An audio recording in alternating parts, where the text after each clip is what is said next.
Welcome student, class 8 science unit 13 water part 1 composition.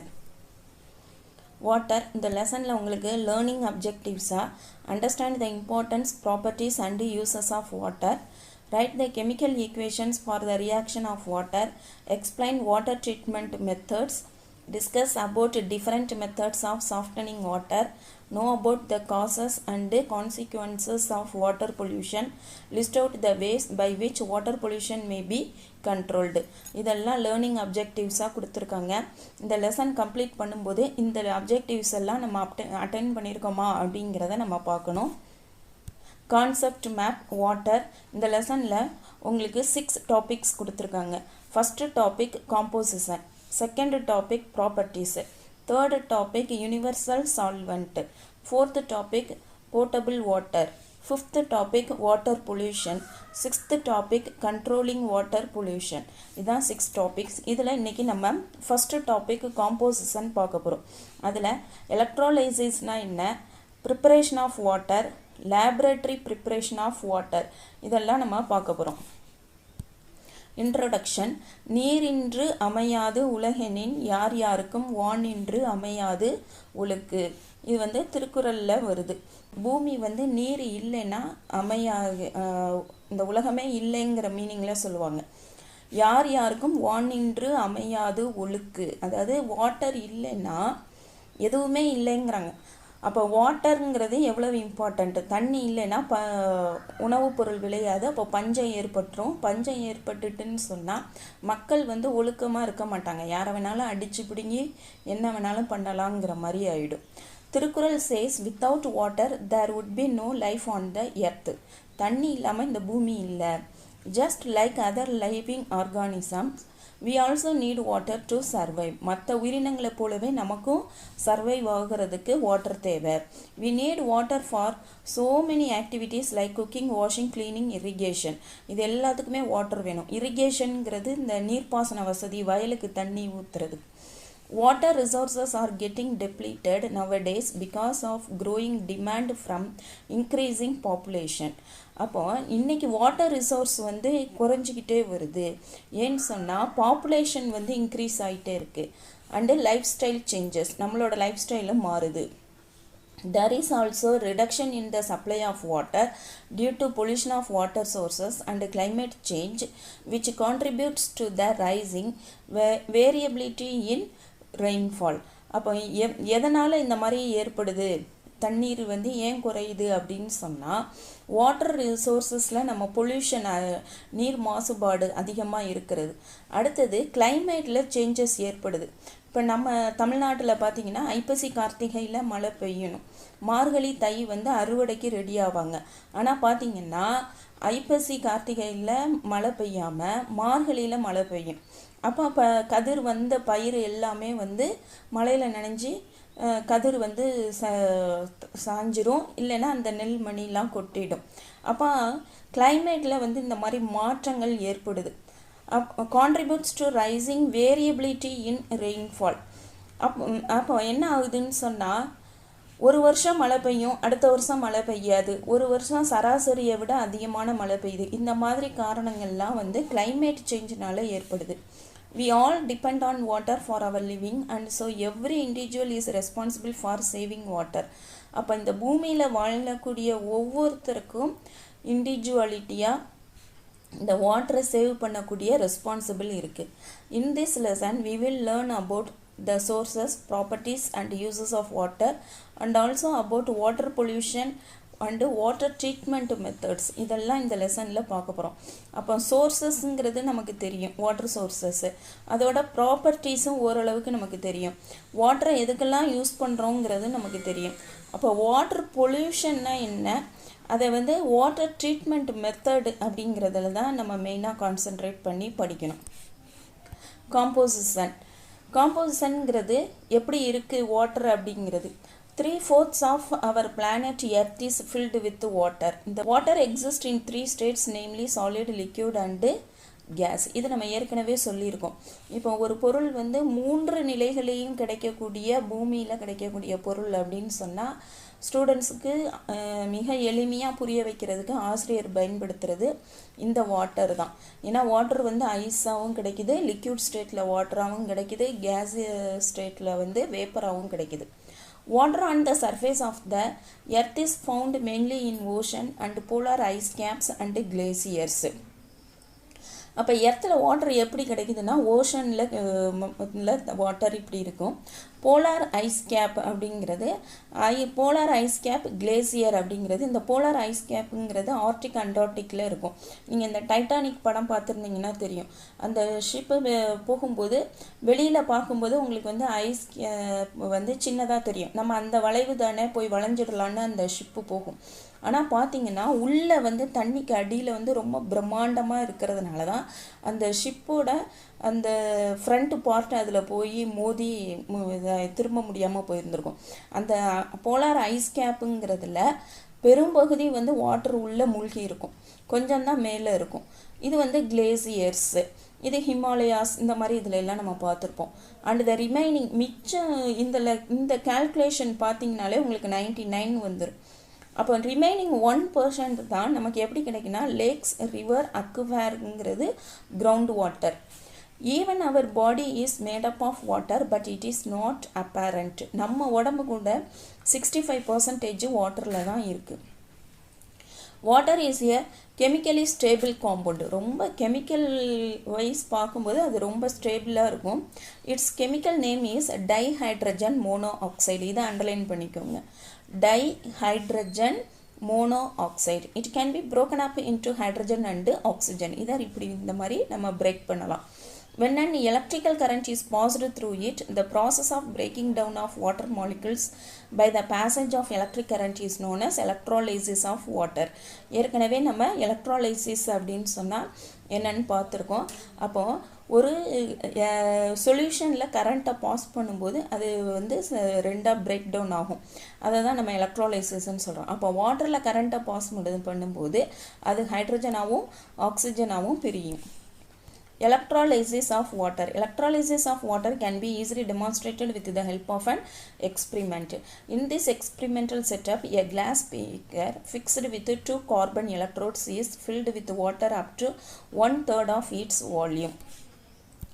இப்போ இந்த மாதிரி ஒரு கிளாஸ் பீக்கர் இருக்கும், அதுலேயே வந்து இது ஃபிக்ஸ்டாகவே இருக்கும். அப்போ இதில் வந்து பாசிட்டிவோட கனெக்ஷன் நம்ம கொடுத்துருந்தோன்னு சொன்னால் இதுக்கு பேர் வந்து ஆனோடு. இந்த கார்பன் எலக்ட்ரோடை வந்து இதுக்கு நெகட்டிவில் கனெக்ஷன் கொடுத்துருந்தா இதுக்கு வந்து கேத்தோடுன்னு பேர். இப்போ இந்த வாட்டர் பீக்கரில் நம்ம வந்து 1/3 வந்து நம்ம வாட்டரை எடுத்துக்கிறோம். எடுத்துகிட்டு ஒரு டெஸ்ட் டியூப்பை வந்து இந்த மாதிரி செட்டப்பில் வந்து நம்ம வைக்கணும். வச்ச பிறகு இதில் கரண்ட்டு பாஸ் பண்ணுறோம். கரண்ட்டு பாஸ் பண்ண உடனே இதில் பார்த்தீங்கன்னு சொன்னால் இந்த வாட்டர் வந்து 2ஆக பிரிய அடையும். ஒன்று வந்து ஹைட்ரஜனாகவும் இன்னொன்று ஆக்சிஜனாகவும் போகும். அப்போ ஆக்சிஜன்கிறது வந்து ஆனோடில் ஃபில் ஆகுது, ஹைட்ரஜன்கிறது வந்து கேத்தோடில் ஃபில் ஆகுது. அப்போது இந்த ஃபில்லானது ஆக்சிஜன் தானா, இங்கே ஃபில்லானது ஹைட்ரஜன் தானாங்கிறத எப்படி கண்டுபிடிக்கிறது? The positive carbon electrode acts as anode and the negative carbon electrode acts as cathode. 2 test tubes are placed on the electrode as shown in figure. The electrodes are connected to a battery and current is passed until the test tubes are filled with a particular gas. If the gas collected is tested using burning splint, we can notice that the gas in cathode side burns with a popping sound when the extinguished splint is brought near the mouth of the test tube. அப்போ அந்த கேத்தோடோட connection கொடுத்துருந்த test tube பக்கத்தில் நம்ம burning ஸ்ப்ளிண்ட்டை எடுத்துகிட்டு போனோம்னு சொன்னால் அது pop அப்படிங்கிற சவுண்டில் எரியும். அப்போது பாப் அப்படிங்கிற சவுண்டு நமக்கு கிடைக்கும். This property is usually shown by hydrogen gas. அப்போ பாப்பிங் சவுண்டு வந்து ஹைட்ரஜன் கேஸ் தான் ப்ரொடியூஸ் பண்ணும். அப்போ கேத்தோடில் கலெக்ட் ஆனது வந்து ஹைட்ரஜன் கேஸ்ன்னு நம்ம கன்க்ளூட் பண்ணுறோம். So it is confirmed that the gas inside the test tube is hydrogen. The burning splint placed near the anode side burns more brightly, confirming that it is oxygen gas. அப்போ anode பக்கத்தில் நம்ம அந்த burning ஸ்ப்ளிண்ட்டை கொண்டு போனோம்னு சொன்னால் அது இன்னும் நல்லா பிரைட்டாக ஆயிரும். ஏன்னா ஏற்கனவே நம்ம ஆக்சிஜன் வந்து எரிதலுக்கு சப்போர்ட் பண்ணும் அப்படின்னு சொல்லி நம்ம படிச்சிருக்கோம். This experiment shows that water is made up of hydrogen and oxygen. அப்போ இந்த எக்ஸ்பிரிமெண்ட் அந்த எலக்ட்ராலைசிஸ்ங்கிற எக்ஸ்பிரிமெண்ட் மூலமாக வாட்டரில் ஹைட்ரஜன் அண்டு ஆக்சிஜன் இருக்குங்கிறத நம்ம கன்ஃபார்ம் பண்ணுறோம். இப்போ இதுலேருந்து உங்களுக்கு ஒன் வேர்டு கொஸ்டின்ஸு கேட்பாங்க. இது வந்து ஆனோடு சைடில் கிடைக்கிறது, இது வந்து ஆக்சிஜன். அப்போ ஆக்சிஜன் வந்து நல்ல பிரைட்டாக எரியுது. ஹைட்ரஜன் இப்போ வந்து என்ன பண்ணணும்னு சொன்னால் கேத்தோடு பக்கத்தில் இருக்கக்கூடிய டெஸ்ட் டியூப்பில் நமக்கு கிடைக்கிது. அது பாப் அப்படிங்கிற சவுண்டில் நமக்கு கிடைக்கிது. அப்போ இதை எப்படி ஞாபகம் வச்சுக்கிறீங்கன்னு சொன்னால் சிஹெச் அப்படின்னு ஞாபகம் வச்சுக்கோங்க. கேத்தோடு சைடில் ஹைட்ரஜன் நமக்கு கிடைக்குது, அது வந்து பாப் அப்படிங்கிற சவுண்டில் கிடைக்கும். அப்போ சிஹெச்பி அப்படின்னு ஞாபகம் வச்சுக்கோங்க. கேத்தோடு இருக்க இந்த டெஸ்ட் டியூப்பில் ஹைட்ரஜன் கிடைக்குது, அது பாப் அப்படிங்கிற சவுண்டை வந்து ப்ரொடியூஸ் பண்ணும். அதுக்கு ஆப்போசிட் வந்து ஆனோடுன்னு ஞாபகம் வச்சுக்கலாம். அப்போ ஆனோடுங்கிறது என்னது, ஆக்சிஜன் நமக்கு கிடைக்குது, அது வந்து பிரைட்டாக எரியும் அப்படின்னு ஞாபகம் வச்சுக்கோங்க. The ratio of hydrogen oxygen is 2:1. ஹைட்ரஜனோட ratio வந்து 2, ஆக்சிஜனோட ரேஷியோ 1. இப்போ ஒன் வேர்டு கொஸ்டினில் இந்த பக்கம் ஆக்சிஜன் கொடுத்து இந்த பக்கம் ஹைட்ரஜன் கொடுத்தாங்கன்னா நீங்கள் 1:2ன்னு எழுதணும். Hence, for every 2 volumes of hydrogen collected at the cathode, there is 1 volume of oxygen collected at the anode. அப்போ 2 பங்கு ஹைட்ரஜன் கிடச்சிச்சு அந்த டெஸ்ட் டியூப்லன்னு சொன்னால் 1 பங்கு வந்து ஆக்சிஜன் அந்த இடத்துல இருக்கும். 2H2O gives electrolysis-ல 2H2 + O2. இந்த ஆரோ மார்க் வந்து கேஸுங்கிறதுனால வெளியில் போகுது அப்படிங்கிறதுனால கொடுத்துருக்காங்க. Activity 1. Take some anhydrous copper 2 sulfate powder and place it in a watch glass. Anhydrous அப்படிங்கிறது அதில் வாட்டர் கொஞ்சம் கூட இருக்காது அப்படின்னு அர்த்தம். Add water drop by drop to the anhydrous copper 2 sulfate. Do you notice any color change in the powder? கொஞ்சம் கொஞ்சமாக வாட்டரை ஊற்றி நம்ம மிக்ஸ் பண்ணும்போது ஏதாவது கலர் சேஞ்ச் ஏற்படுமா? Yes, you can notice the powder turning blue கலரில் மாறும், அதாவது மயில் துத்த கலரில் மாறும். It is a test for water. அப்போ இதில் இருந்து நம்ம 2 விஷயங்கள் நம்ம தெரிஞ்சுக்கிறோம். அதாவது வாட்டரில் வந்து என்னென்ன கண்டென்ட் இருக்குது அப்படிங்கிறதுக்கான எக்ஸ்பிரிமெண்ட் வந்து எலக்ட்ராலிசிஸ் மூலமாக கண்டுபிடிக்கிறோம். அதில் ஹைட்ரஜனும் ஆக்சிஜனும் இருக்குது. அடுத்தது வாட்டர் அப்படிங்கிறத நம்ம டெஸ்ட் பண்ணணும், நம்ம கையில் கொடுத்துருக்கிறது வாட்டரை டெஸ்ட் பண்ணணும்னு சொன்னால் அதை வந்து அன்ஹைட்ரஸ் காப்பர் 2 சல்ஃபேட்டில் நம்ம கலந்தோன்னு சொன்னால் அது ப்ளூ கலரில் மாறிச்சிங்கன்னா நம்ம கையில் அவங்க கொடுத்துருக்கிறது வாட்டர் அப்படின்னு தெரிஞ்சுக்கணும். இதுதான் அன்ஹைட்ரஸ் காப்பர் 2 சல்ஃபேட். இது வந்து ஹைட்ரேட்டட் காப்பர் 2 சல்ஃபேட். இது வந்து இந்த மாதிரி ப்ளூ கலரில் மாறிடுது. ப்ரிப்பரேஷன் ஆஃப் வாட்டர், எப்படி வந்து வாட்டரை ப்ரிப்பேர் பண்ண முடியும், இது மட்டும் நமக்கு தெரிஞ்சிடுச்சுன்னு சொன்னால் இந்த வேர்ல்டில் அந்த கண்ட்ரி தான் மிகப்பெரிய கண்ட்ரி. ஏன்னா இனிமேல் வந்து 3rd World War வந்து வாட்டருக்காக தான் வரப்போகுது அப்படின்னு சொல்லிட்டு இருக்காங்க. Water was first prepared in 1781 by an English scientist Henry Cavendish. அப்போ இது ஒரு ஒன் வேர்டு கொஸ்டின். அப்போ ப்ரிப்பரேஷன் ஆஃப் வாட்டரை வந்து இப்படியும் ப்ரிப்பேர் பண்ணலான்னு சொன்னது வந்து Henry Cavendish. He discovered hydrogen gas when active metals reacted with sulfuric acid. இது சல்ஃபியூரிக் ஆசிட் வந்து மெட்டலோட ரியாக்ட் பண்ணும்போது சல்ஃபியூரிக் ஆசிட் மெட்டலோட ரியாக்ட் பண்ணும்போது ஹைட்ரஜன் கேஸ் வெளியில் வரும். அப்போ அந்த ஹைட்ரஜன் கேஸை வந்து அது நமக்கு ஏற்கனவே தெரியும், ஹைலி இன்ஃப்ளேமபிள், டக்குன்னு எளிதில் தீப்பற்றக்கூடியது. And burnt to form a colourless product called water. அப்போது அது வெளியில் வந்து நம்ம ஏரில் ஆக்சிஜனோட சேர்ந்து டக்குன்னு வாட்டராக ப்ரொடியூஸ் ஆகிடும். அப்போ ஹைட்ரஜன் கேஸை ப்ரொடியூஸ் பண்ணிட்டா வாட்டரை நம்மளால் ப்ரொடியூஸ் பண்ண முடியும். ஜிங்க் இதான் அவங்க கொடுத்துருக்க மெட்டல்.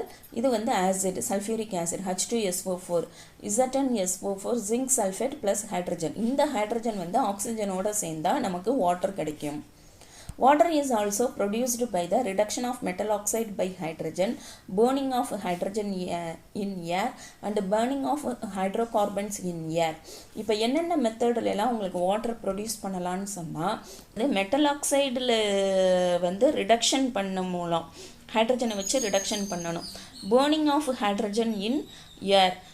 அடுத்தது burning of hydrocarbon, burning of hydrogen, burning of hydrocarbon. இது அடுத்தது respiration of plants and animals also releases water.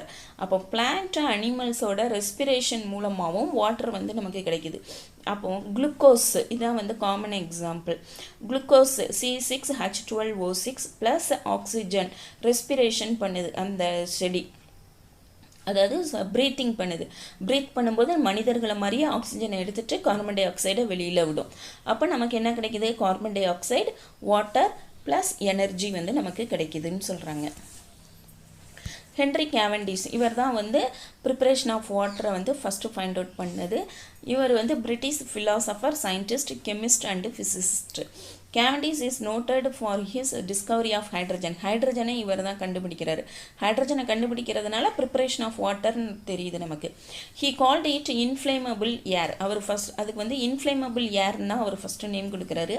He mixed metal with strong acids and created hydrogen.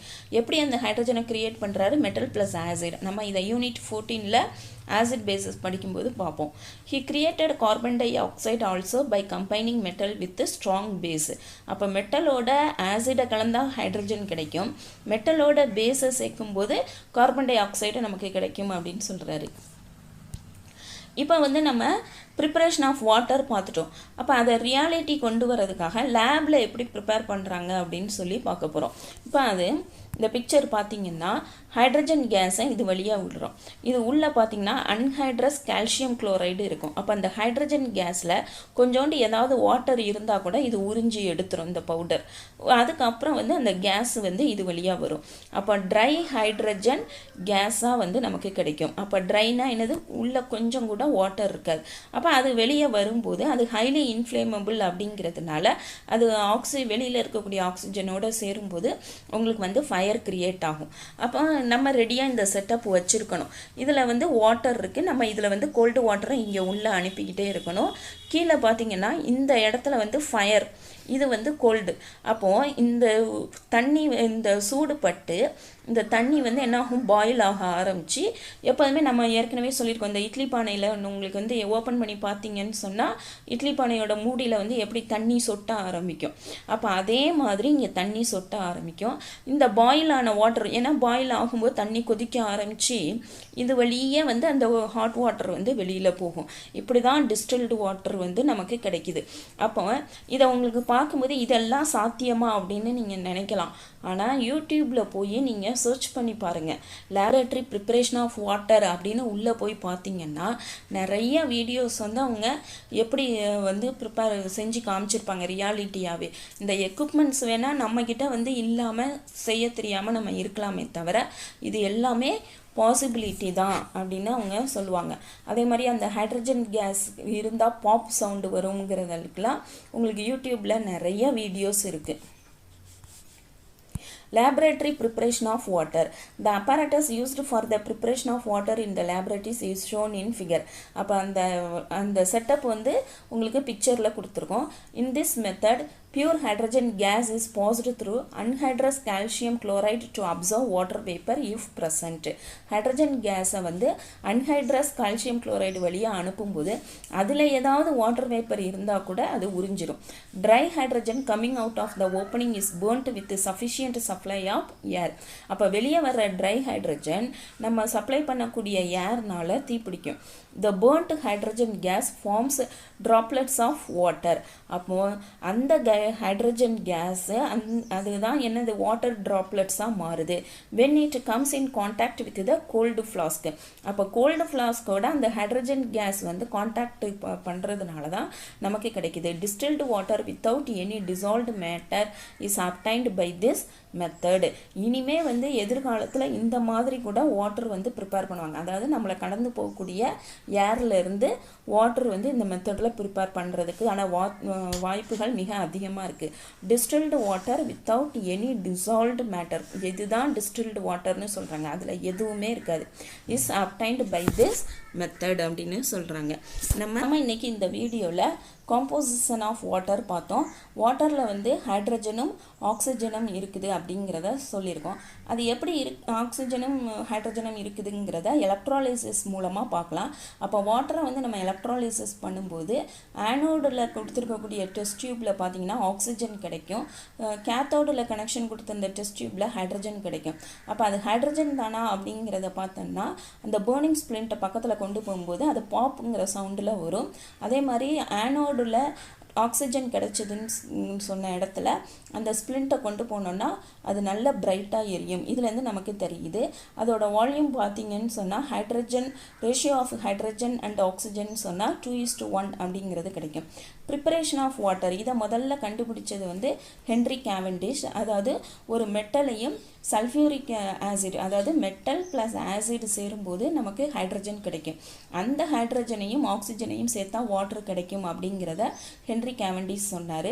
லேபரேட்டரியில் எப்படி நம்ம ப்ரிப்பேர் பண்ணலான்னு சொன்னால், ஹைட்ரஜனை வந்து ஒரு கால்சியம் குளோரைடு வழியாக அனுப்பும்போது அதில் இருக்கிற கொஞ்சம் வாட்டரும் உறிஞ்சிடும். அப்புறம் ட்ரை ஹைட்ரஜன் வரும். அதை நம்ம சப்ளை ஆஃப் ஏர் கொடுக்கும்போது நல்லா எரியும்.